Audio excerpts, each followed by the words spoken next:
पवन सुत हनुमान की जय। समचरण सरोज सांद्र नीलांबुधाम जगन विहित पानी मंडनम मंडनानाम तरुण तुलसीमाला कंधरम कंजनेत्रम सदैव धवलहासम विठ्ठलं चिंतयामि। महायोगपीठे तटे भीमरथ्यां वरं पुंडरीकाय नाथो मुनीन्द्रे समागत्य तिष्ठन्तमानन्दकन्दं परब्रह्मलिंगं भजे पांडुरंगं। जयांचे केलिया स्मरण होय सकल विद्यांचे अधिकरण तेच वंदू श्रीचरण श्री गुरूंचे ते नमस्कारुणी आता। तद्विधी प्रणिपातेन परिप्रश्नेन सेवया उपदेक्षन्ति ते ज्ञानं ज्ञानिनस्तत्त्वदर्शिनः। प्रस्तुत प्राप्त प्रसंगी प्रवचन रूपी सेवेला घेतलेला श्लोक श्रीमद भगवद्गीतेतील 4थ्या अध्यायातला 34वा श्लोक आहे। सेवेला प्रारंभ करण्यापूर्वी परिहार देणं हे वक्त्याचं आद्य कर्तव्य असतं। तेव्हा आपला हा हनुमान जयंती प्रित्यर्थ सद्गुरू शंकर महाराज रसाळ व वैकुंठवासी जयराम तात्या बोडके यांच्या कृपाशीर्वादाने समस्त टोळी जुनी टोळी नंबर 1 गट नंबर जी 4251 यांच्या सौजन्याने चालत आलेला हा अखंड हरिनाम सप्ताह वर्ष 35वे आणि त्यामध्ये मला मंडळाने प्रवचन रूपी पुष्प देवदेवतांच्या साधू संतांच्या चरणी समर्पित करण्याची संधी उपलब्ध करून दिली, त्याबद्दल मी त्यांचे आभार मानते। तद्विधी प्रणिपातेन परिप्रश्नेन सेवया या श्लोकातून भगवान श्रीकृष्णाला काय सांगायचे? भगवान श्रीकृष्ण म्हणतात, अर्जुना तू तत्वनिष्ठ अशा महापुरुषाकडे जा, त्या महापुरुषाकडे जा आणि त्यांच्याशी तू संवाद कर, त्यांची सेवा कर, त्यांना जाणून घे।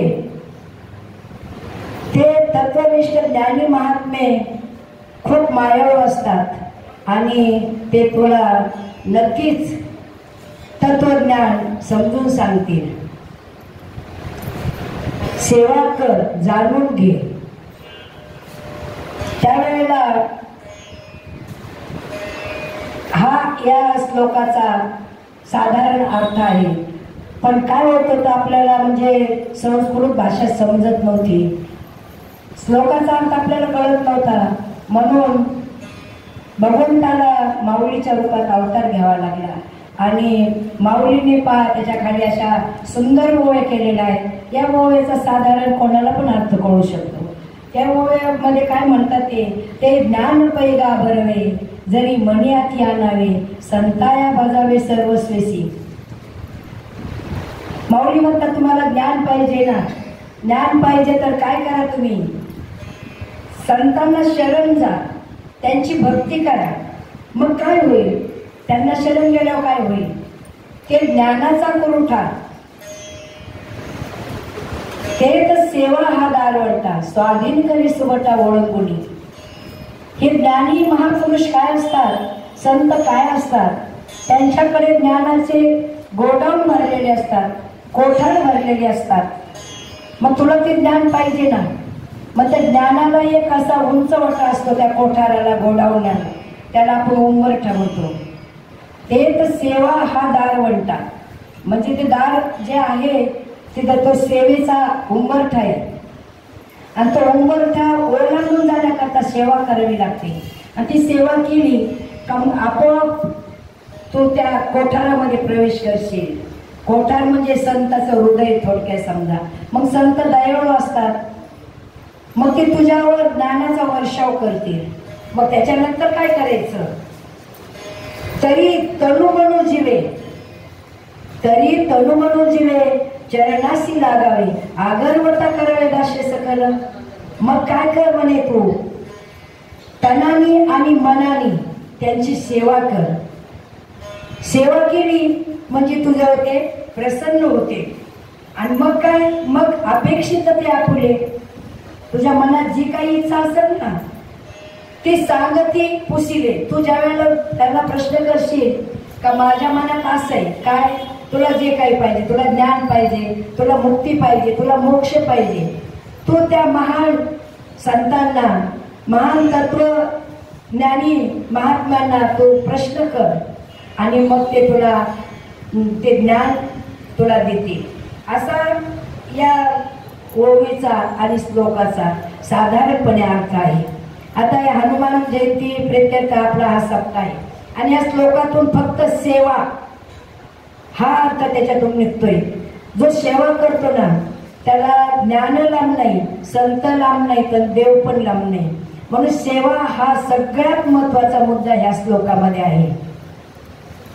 सेवा केल्याने हनुमंतरायांनी सगळ्या संतांमध्ये सगळ्यात श्रेष्ठ सेवा जी असेल ती हनुमंतरायाची आहे.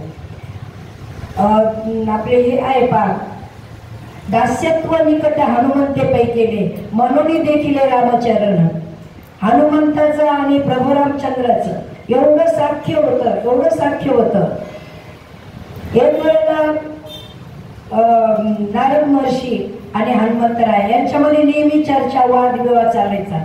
नारद महर्षी म्हणायचे प्रभू रामचंद्र माझ्यावर जास्त माया करतात, ते मीच त्यांना जास्त आवडतो. हनुमंतराय म्हणायचे मीच त्यांना जास्त आवडतो. ठीक आहे म्हणे. आणि मग एक वेळेस काय झालं, नारद महर्षी प्रभू रामचंद्राच्या तिथं जातात. तर तिथे एक अशी डायरी पडलेली असते आणि त्या डायरीमध्ये सगळ्या संतांचे नाव असते. तर नारद महर्षीचं असतं काय, जेवढे संत आहेत सगळ्या संतांचं नाव आहे त्या डायरीमध्ये, हनुमंताचं नावच नाही त्याच्यामध्ये. आणि मग नारद महर्षी पण हनुमंताकडे येतात आणि बोलतात तू तर बोलतो का भगवंत माझ्या खूप जवळचा आहे, मी लाडका शिष्य आहे, लाडका भक्त आहे, तुझं त्या डायरीमध्ये नाव पण नाही म्हणे. त्यावेळेला हनुमंतराय बोलतात त्या डायरीत माझं नाव नाहीच आहे म्हणे, माझ्या नावाची डायरी दुसरी आणि हनुमंताच्या नावाची डायरी फक्त हनुमंताला आणि प्रभू रामचंद्र दोघांनाच माहीत होती. मग हे नारद महर्षीला उत्सुकता वाढली आणि गेले. ते पुन्हा प्रभू रामचंद्राकडे गेले. म्हणे मला दुसरी डायरी दाखवा म्हणे. ते तुला कोणी सांगितलं दुसऱ्या डायरीचं? नारद महर्षी बोलले कोणी का सांगणार, पण मला दुसरी डायरी पाहिजे. आणि ती डायरी मग प्रभू रामाने नारद महर्षीकडे दिली. त्याच्यामध्ये फक्त म्हणजे फक्त एकच नाव हनुमंताचं होतं. त्यावेळेला नारद महर्षीने विचारलं असं का म्हणे देवा, आमच्या नावाची डायरी वेगळी आणि हनुमंताच्या नावाची डायरी वेगळी? त्यावेळेला प्रभूने उत्तर दिलं, जे माझं भजन करतात ना, जे माझं भजन करतात त्याचे नाव त्या डायरीत आहे आणि मी ज्याचं भजन करतो ते नाव ह्या डायरीत आहे. म्हणजे मी माझ्या हनुमंताचं मी भजन करतो आणि तुम्ही माझं भजन करता, हा फरक आहे. आणि ही डायरी मी सतत माझ्या जवळ ठेवतो म्हणे. म्हणजे आपण देवाला माझं म्हणणार काहीच वावगं नाही, पण देवाने आपल्याला हा माझा भक्त आहे हे म्हटलं पाहिजे. हा सेवा भाव असतो. सेवेमध्ये खूप फायदे येतात. व्यवहारातला एक दृष्टांत द्यायचा झाला तर एक साधू महात्मे असतात आणि त्या साधू महात्म्याला सोनं बनवण्याची विद्या प्राप्त झालेली असते आणि त्या राजाला समजतं का एक साधू महात्मे आहे आणि त्यांना सोनं बनवण्याची विद्या अवगत आहे. मग राजा हुकूम सोडतो आणि जा म्हणे घेऊन या त्या साधू महाराजांना. साधू महाराजाला आणलं गेलं आणि राजा बोलतो साधू महाराज तुम्हाला सोनं बनवण्याची कला अवगत आहे म्हणे. हो. मग ती कला मला द्या, मला शिकवा. म्हणे नाही. का बरं नाही म्हणे, तुम्हाला काय गरज आहे त्याची? तुम्ही संन्यासी आहेत, तुम्ही गोसावी आहेत, तुम्ही ब्रह्मचारी आहेत, तुम्हाला त्या विद्येची काय गरज आहे म्हणे. मी राजा आहे, मला जर तुम्ही ती विद्या शिकवली तर माझ्या प्रजेकरता त्याचा उपयोग होईल. संन्यासी साधू महाराज बोलले नाही मी नाही देणार. मग राजांनी मग दंडक हे केला का म्हणे का तू जर मला ही विद्या दिली नाही तर मी तुला शिक्षा करल, असं म्हणजे दम दिला. साधू महाराज म्हणले नाही मी काहीच नाही करणार. ठीक आहे म्हणे, तुला 1 महिन्याचा अवधी देतो. तू 1 महिन्यात जर ती विद्या मला नाही शिकवली, नाही दिली तर मी तुला फाशीवर लटकू शकतो. साधू महाराज हसले, त्यांना काहीच वाटलं नाही त्याचं. मग राजाने सेवकाला सांगितलं याला पहिलं बंदिस्त करून टाका म्हणे. साधू महाराजाला बंदिस्त केलं. आता ह्याच्यातून अगदी लक्ष देऊ नाही का, म्हणजे जी गोष्ट शिक्षा करून दादागिरी करून धाक दाखवून जी भेटत नाही ती सेवेने कशी भेटती हे याच्यातून शिकायचे आपल्याला. मग त्या साधू महाराजाला बंद करून ठेवलं. राजा सकाळच्या वेळेत काय करायचा, राजाच्या तोऱ्यात साधूकडे जायचा आणि बोलायचा, हे पहा आज 1 दिवस कमी झाला 1 महिन्यातला, मला विद्या शिकवा. साधू महाराज फक्त हसायचे, राजा निघून जायचा.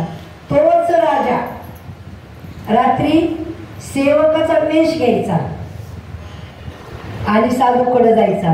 पंचपक्वान्नाचं ताट घेऊन जायचा. साधूला जेवेपर्यंत मस्त सुंदर अशा गप्पा गोष्टी करायचा, पाहिजे ते द्यायचा. प्रसंगी त्यांना ज्या वेळेला जे गरजेचे ते झोपले तर त्यांचं हातपाय दाबणं, असं 1 महिनाभर चालू होतं. तोच राजा रात्री सेवा करत होता, तोच राजा दुपारी येऊन दम देत होता. शेवट महिना भरत आला. आता उद्या शेवटचा दिवस आहे असं रोज चाललेलं होतं. आणि मग राजा आदल्या दिवशी आला, म्हणे साधू महाराज तुम्ही खूप म्हणे वेडे आहात, नंतर तुम्हाला पश्चाताप होईल. आज शेवटचा दिवस आहे, तुम्ही ती विद्या मला द्या, उद्या तुम्हाला फाशीवर लटकावल्या जाईल.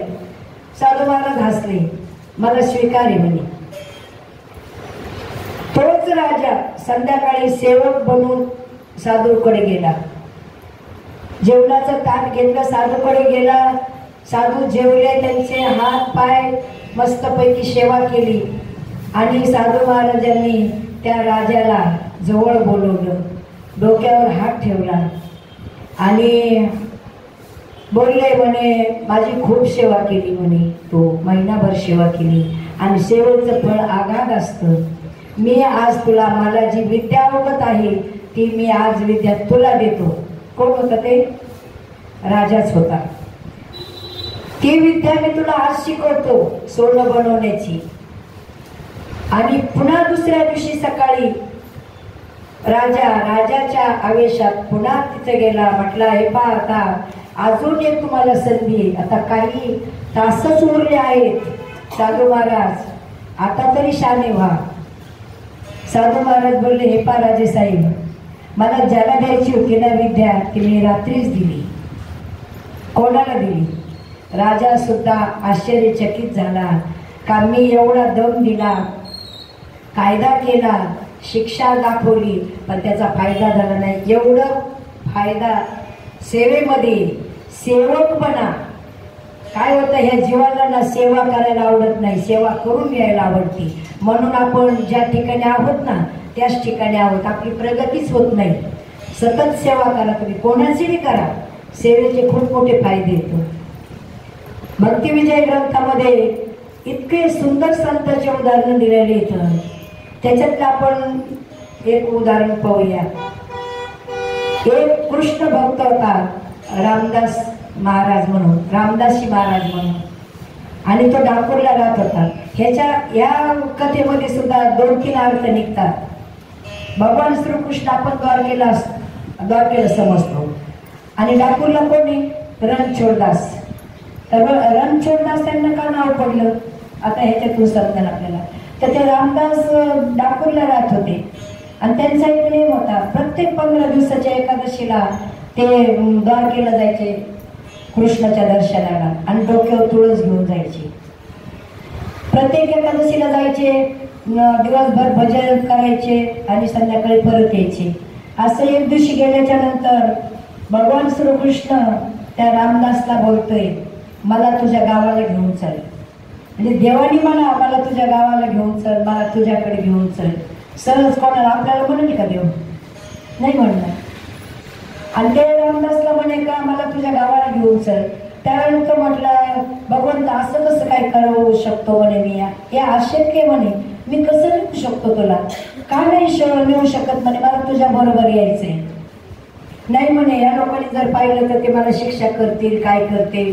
ते म्हणे त्याचा तू विचार करू नको, ते मी पाहतो म्हणे, लवकर वेळ घालू नको, बाहेर रथ उभा आहे म्हणे, देवाला काय अशक्य. आणि असं म्हटल्याच्या नंतर ते रामदास 2 पावलं पुढे गेले का तिकडून मूर्ती रामदासाच्या हातावर आली. अशी ती मूर्ती भगवान श्रीकृष्णाची घेतली. रामदासनी बाहेर आला तर खरोखरच रथ उभा आहे.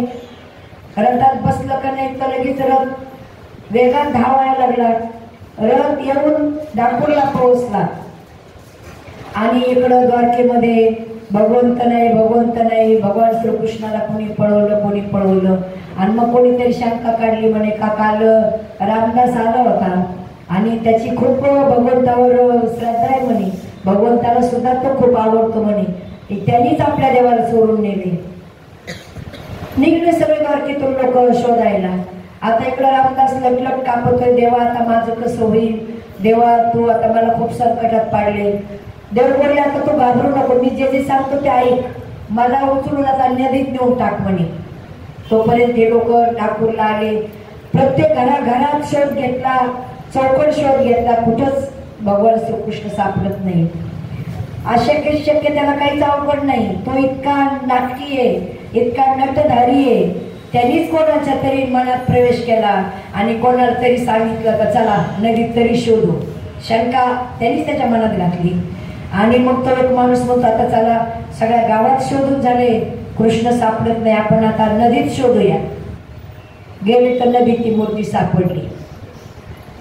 आता रामदास इतका घाबरला, म्हटलं देवा एवढं खोटं नाटक करून काय फायदा झाला, आता हे लोक तुला घेऊन जातील आणि आता मला मारझोड करतील, ह्याच्याशिवाय दुसरं काहीच होणार नाही. मग भगवंत बोलले मी माझ्या इच्छेने आलेले, काय करायचं तर मी मार्ग काढतो म्हणे, फक्त तू होकार देत राहा, तू मला सोन्याने विकत घे, सोन्याची तुला कर म्हणे माझी. ते म्हणलं देवा मी 2 टायमाला खायला माझ्याकडे नाही आणि सोन्याची तुला, तू काहीतरी वेगळंच बोलतोय बाबा म्हणे. देव बोलले अशक्य काहीच नाही, मला फक्त भक्ती श्रद्धा भाव लागतो म्हणे. ज्या वेळेला सत्यभामेने नारद महर्षीला मला दान केलं होतं, ज्या वेळेला दान केलं त्यावेळेला मग सगळी चर्चा झाली. सत्यभामेने कोणाला विचारून दान केलं, काय केलं. मग पुन्हा नारद महर्षी म्हटले की चला तुमचा देव मी तुम्हाला देऊ शकतो, पण देवाच्या वजनाचं सोनं मला द्या. सगळ्या द्वारकेतले काय ना आजूबाजूचे काय सगळे ढीकच्या ढीक सोन्याचे लागले तर, पण देवाचं वजनच होईना. आणि ज्या वेळेला रुक्मिणी माता एक तुळशीचं पान घेऊन आली आणि त्या पाण्यात टाकूस तो देव तोवर जाऊन पोहोचला, पार्क खाली गेलं. तसं भगवंतांनी सांगितलं रामदास तू घाबरू नको म्हणे, मी फक्त भावाचा भुकेलेला आहे, मी माझ्या मनाने आले इथं, तू बोल म्हणे त्या लोकांना, मी काय देवाला आणलेलं नाही, देव त्याच्या मनाने आलाय आणि आता जसा आलाय तसा मला पाहिजे देव. माझी एक आठ आहे, आपण देवाची सोन्याची तुला करू आणि जर मी त्याच्यात कमी पडलो तर तुमचा देव तुम्ही घेऊन जाऊ शकता. ठीक आहे म्हणे. लोकांना माहित होतं हा वारकरी आहे, ह्याच्याकडे काय आहे, हे काय देवाला विकत घेऊ शकतोय. आणि मग लगेच त्याला जो आणलीये ती मूर्ती एका पारड्यात ठेवली आहे. आणि मग त्यावेळेला काय सांगितलं होतं भगवंतानी, म्हणजे तुझ्या बायकोच्या नाकात नथ आहे म्हणे, तू म्हणतो माझ्याकडे सोनं नाही, तुझ्या बायकोच्या नाकातले नथ घेऊन ये. इकडे भगवंताला पारड्यात ठेवले आणि हा गेला आणि बायकोने म्हटलं तुझ्या नाकातली नथ दे म्हणे. तिने दिली काढून. ती नथ टाकेपर्यंत भगवान श्रीकृष्णाचं पारडं वर गेलं. देवाला जिथं राहायचंय ना तिथंच राहतो. मागच्या ह्याच्यात मी सांगितलं होतं विजय पांडुरंगाची कथा. देव कुठून आले होते, कर्नाटकामधून आले होते नाथाच्या घरी. तसं म्हणजे भगवान तर द्वारकेहून स्वतःच्या मनाने पळून आले ते, म्हणून त्यांना रणछोड दास म्हटलेले. आणि ते नागपूरला येतं. मग देवाची इच्छा होती या लोकांना काय आता ते सोनं घेतलं आणि त्यांचे ते गेले आणि भगवंताचे तिथं रणछोड या नावाने स्थापना केली. आपण द्वारकेला जातो ना असं सांगितलं जातं, जो द्वारकेला जातो त्यांनी आधी डाकूरचं दर्शन घ्यायचं आणि मग द्वारकेचं दर्शन लागू होतं. ही झाली आहे रामदासाची कथा. हे ग्रंथातले मी एवढी बुद्धिवान नाही माझ्या मनातून काढायला सांगायला. आपली पात्रता पण नसती. हे संतांचं उष्ट असतं आणि ते आपण खायचं असलं तेव्हा कोणाला तरी वाढण्याची आपल्यामध्ये पात्रता येते. अशा अनेक कथा आपण सांगू शकतो. नरसिंह मेहताची कथा सांगू आपण. आणि नरसिंह मेहता भगवान श्रीकृष्णाचे खूप भजन करायचे. प्रत्येक देवाने प्रत्येक संताची एवढी कसून परीक्षा पाहिली म्हणून ते परीक्षेत उतरले आणि ते आजरामर राहिले. आपण एवढीशी परीक्षेत उतरत नाही तर आपण कधी आजरामर होणार आहे. आणि मग हे भजन करायचे. त्यावेळेला भगवान श्रीकृष्ण भजन चालू असलं का नरसिंह मेहताच्या गळ्यात हार टाकायचे. दिसत तर कोणीच नसायचं कोणालाच, पण हार मात्र नरसिंह मेहताच्या गळ्यात पडायचा. असं करता करता नरसिंह मेहताकडे इतका भक्तजन गोळा झाला. आणि त्या नगरीचा राजा मंडूक नावाचा राजा होता. खूप नास्तिक होता तो. त्याला इतकं वाईट वाटायचं हा नरसिंह सगळे लोक त्याच्याकडे वळतोय, आता हे काहीतरी केलं पाहिजे. सगळ्या गावात चर्चा चालायची. नरसिंह मेहताच्या गळ्यात हार पडतो, कोण घालतं काही कळत नाही. आणि तो राजा सांगायचा म्हणे हा ढोंगी आहे, साधू आहे, स्वतःला साधू समजतोय, ढोंगी आहे, भोळदू आहे, तुम्ही त्याच्या मागे जाऊ नका. पण खरे भक्त असते त्यांची श्रद्धा वेगळीच असते. एक दिवशी तो बोलला चला म्हणे तुम्ही एवढे गुणगान करताय ना, मी पाहतो म्हणे कसा हार येतोय त्याच्या गळ्यात कसा पडतोय म्हणून. आणि आला तो मंडूक राजा बसला येऊन. आधी रोज भजन व्हायचं ना, पहिल्या 10 ते 15 मिनिटात हार पडायचा नरसिंह मेहताच्या गळ्यात. आज तास झालाय, 1.5 तास झालाय, हारच पडत नाही गळ्यात. मग ह्या राजाची आवाज वाढला. तो राजा बोलतोय पाहिलं का म्हणे हा साधू किती भोळदू आहे, किती ढोंगी आहे, फक्त तुम्हाला आकर्षित करतोय, आज का हार पडत नाही त्याच्या गळ्यात. आणि त्यावेळेला मनोमन नरसिंह मेहता भगवंताचा धावा करतोय, देवा माझ्या गळ्यात हार आला काय आणि नाही आला काय मला काही फरक पडत नाही, पण तुला जर तुझी इज्जत वाचवायची असेल, तुझं महत्व जर जगाला दाखवायचं असेल तर तुला हार टाकावं लागेल. तुला आज न हार देण्यासारखं काय असावं पडेल, तुझ्या काय बापाचं जाते. भक्ताला देवाला शिवे देणे इतकी सुद्धा पात्रता असते भक्तामध्ये. तुझी काय प्रॉपर्टी व्हायला चालली आहे, का हार देत नाहीस तू, नको देऊ मला गरज नाही तुझ्या हाराची, लोक तुलाच शिव्या देतील, लोक तुलाच नावं ठेवतील. असं म्हणेपर्यंत रोज तरी अदृश्य रूपात हार पडत होता नरसिंह मेहताच्या गळ्यात. पण आज देवाने सगुण रूप साकारलं. सगुण रूपात भगवंत येऊन भगवान श्रीकृष्ण नरसिंह मेहत्याला हार घालतात. कोणा करतात? या दुष्ट राजाला हे चमत्कार दाखवायचा होता भगवंताला. आणि नरसिंह मेहत्याला प्रत्यक्ष भगवंताने दर्शन दिलं. सगळ्या साधकांना भक्तांना दिलंच दिलं, पण ह्या दुष्ट मंडूक राजाला सुद्धा दर्शन दिलं. देव म्हणजे दुष्टाचा सुद्धा उद्धार करतो. दुसरं सेवेचे म्हणजे सांगू का, सेवा कुठलेच तुम्ही ग्रंथ वाचू नका, कुठलाच अभ्यास करू नका. सेवा आणि भक्ती एवढ्या 2 गोष्टी जर आपण जीवनामध्ये उतरवल्या ना, बस बाकी काहीच पाहिजे गरज नाही. दुसरी एक निंबाराज महाराजांची कथा आहे, या भक्तिविजय मधलीच आहे. कोणाला शंका आली तर अवश्य भक्तिविजय उघडायचा आणि वाचायचा. हे निंबाराज महाराज तीर्थयात्रा करायची. त्यांना अशी कथा कीर्तन पूर्वी आवडत नव्हती. त्यांच्या सगळ्या तीर्थयात्रा झाल्या, 4 धाम झाले, सप्तपुऱ्या झाल्या, 12 ज्योतिर्लिंग झाले, अष्टविनायक झाले, छोटे मोठे सगळे तीर्थ क्षेत्र पाहून झाले. आणि एक दिवशी असे बसले आणि मनाशी बोलते, भगवंता बस आता कुठं जाणे नाही, आता मला फक्त तुझे कथा कीर्तन प्रवचन नामस्मरण साधना सेवा एवढंच करायचंय. भगवंत एवढे खुश झाले, भगवंताला आनंद झाला. आता माझा भक्त एवढा एकाग्र झालाय आणि माझी भक्ती करायची म्हणतोय, पण ह्याच्याकडे ज्ञान कुठलंच नाहीये. हा कीर्तन करायचं म्हणतोय, प्रवचन करायचं म्हणतोय, याने कुठले ग्रंथ वाचले नाही तर हा कसं काय करेल. भगवंतांनी लगेच गणपतीला आदेश सोडला. गणपतीला सांगितलं माझा भक्त भोळा आहे, त्याला कीर्तन करण्याची बुद्धी तू द्यायची, तो बुद्धी देवत आहेस ना, आणि त्याच्या कीर्तनामध्ये रंग तू भरवायचा आहे. लगेच गणपतीने आज्ञाशीर सावरले. आणि इकडं हे निंबाराज महाराज झोपलेले होते, गाढ झोपेत होते. गणपतीने जाऊन थापटलं निंबराजांना आणि हा घे प्रसाद म्हणे. हे फुल झोपीत होते, त्यांनी असा हात केला पुढं, फक्त हात पुढे केला, झोपीतच तो प्रसाद घेतलाय, तोंडात टाकलाय. तोंडात प्रसाद टाकल्याच्या नंतर एकदम जाग आली आपल्याशी. कोण बोलते पण डोळे उघडले, आजूबाजूला कोणीच नाही. हाताकडे पाहतात तर तेव्हा हाताला प्रसादाचं खरकट लागलेलं आहे, तोंडात आपला प्रसाद आहे. हा काय चमत्कार आहे. आणि दुसऱ्या दिवशी सकाळी उठले, पांडुरंगाच्या मंदिरात गेले आणि पांडुरंगाच्या मंदिरात गेले, दर्शन घेतलंय. तोपर्यंत तिकडं पांडुरंगाची आणि रुक्मिणी मातेची चर्चा चालली. पांडुरंग रुक्मिणी मातेला बघतात, आता माझा भक्त कीर्तन प्रवचनाला सुरुवात करणार आहे, तो मदत कर माझ्या भक्ताला, कुठल्याही प्रकारे मदत कर. रुक्मिणी माता बोलली, मी कुठल्या प्रकारे मदत करू शकते, मी आर्थिक मदत करेल म्हणे. ठीक आहे म्हणे, तुझ्या पद्धतीने कर, काय करायची ती मदत. या निंबराजाने दर्शन घेतले पांडुरंगाचं, कठाड्यावर येऊन बसले जरा वेळ. तोपर्यंत रुक्मिणी माता विटेवरून उतरल्या आणि एका माळणीचं, भाजी विकणाऱ्या एका स्त्रीचं रूप घेतले. त्या पाठीमध्ये काय घेतलं असेल तिने, सोनं चांदी रुपये हिरे मोती माणिक, पाठी भरली आणि रस्त्यावर जाऊन बसली.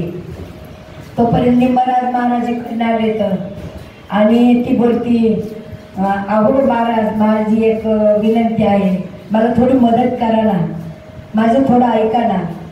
म्हणलं की निंबराज महाराज गेले तिच्याकडे. म्हणे काय काम आहे सांगा म्हणे, काय सेवा करू. म्हणे काही नका करू सेवा, माझ्या पाठीपाशी जरा वेळ थांबा आणि माझं छोटंसं बाळ घरी आहे म्हणे, मी त्या बाळाला घेऊन येईपर्यंत तुम्ही थांबा. तोपर्यंत एखाद्या गिऱ्हाईक आलं तर माझी भाजी विका. गेली ती, कुठं गेली, विट्यावर जाऊन उभी राहिली. आणि आता 10 मिनिटात येते, 5 मिनिटात येते, तास झाला, 2 तास झाले, 3 तास झाले, कोणीच येत नाही. आणि ही तर म्हणली माझी भाजी विका, गिऱ्हाईक बी येत नाही, काय पाठीत. म्हणून झाकण काढून पाहिलं, झाकण काढून पाहिलं तर चक्कर आली. हे काय, पुन्हा पाठी झाकली, दावत पांडुरंगाकडे गेले. देवा हे काय करतोयस तू, मला ज्याच्यातून अलिप्त व्हायचंय त्याच्यामध्ये अडकवण्याचा प्रयत्न करतो का म्हणे तू. मी अडकणार नाही याच्यामध्ये, मला नकोय हे, मला विरक्त व्हायचंय.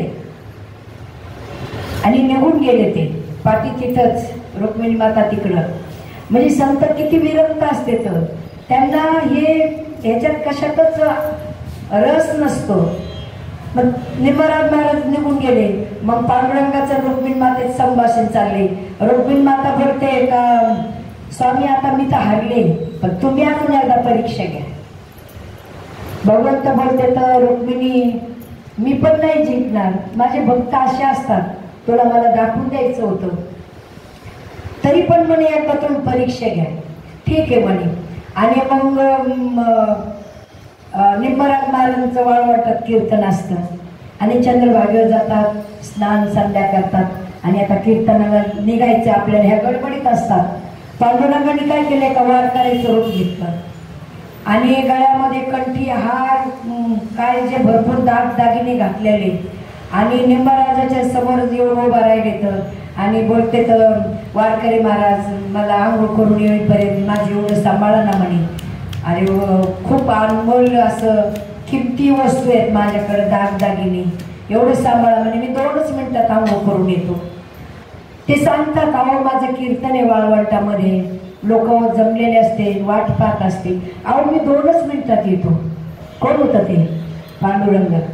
आणि ते एवढं मोठं गळ्यातलं काढले, कपडे काढले, त्या निंबराजाजवळ दिले तर, आणि हे गेले, हे निंबराज पाहतात त्याच्याकडं, त्या वारकऱ्याकडं, हा चाललाय आंघोळीला, पाण्यात उतरलाय, डुबकी मारली, बाहेरच नाही आला, डुबकी मारली, बाहेरच नाही आला. आता हे एवढं मोठं गबाळ आपल्याकडे दिलेले, हे टाकून तरी कसं जाऊ, आणि घेऊन तर जायचंच नाही. तिकडे कीर्तनाचा वेळ झाला, यांच्या जीवाची तगमग चालली आहे. पुन्हा भगवंतांनी दुसऱ्या वारकऱ्याचं रूप घेतलंय आणि समोर येऊन उभा राहिले. तो म्हणे काय टेन्शन आहे तुम्हाला. म्हणे अहो एका वारकऱ्याने माझ्याजवळ हे एवढं काही दिलंय आणि आता हे कोणाकडे देऊ, मला कीर्तनाला जायचंय.